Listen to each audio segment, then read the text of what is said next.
This one is my favorite book, Dora. Dora the Explorer.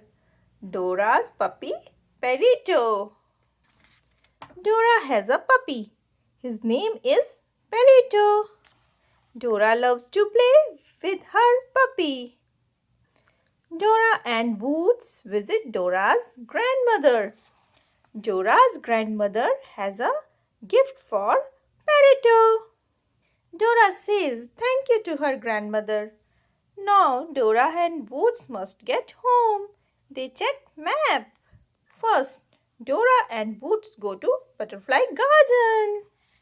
Swiper has a robot butterfly. He wants to swipe the gift. Dora sees Swiper. Swiper, no swiping, she says. Oh man, says Swiper. Dora and Boots cross a bridge. The wind blows the gift away. The gift flies into the river. Dora using a fishing pole. She hooks the gift.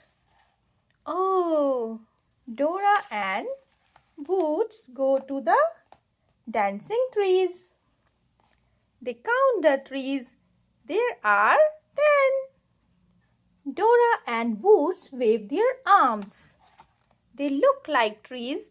They dance the tree dance. Swiper dresses like a tree. He sneaks past Dora and Boots. Swiper swipes the gift. Swiper, no swiping. That's Perrito's gift, says Dora. Swiper loves puppies. He gives the gift back. Dora and Boots walk home. They see Perrito. The puppy wags his tail. Dora and Boots open Perrito gift. There is a bowl, there is a collar, there is a leash, there is a bone. Dora puts the collar and the leash on Perrito. Perrito chews on the bone. He loves it. Dora loves her puppy. Thank you.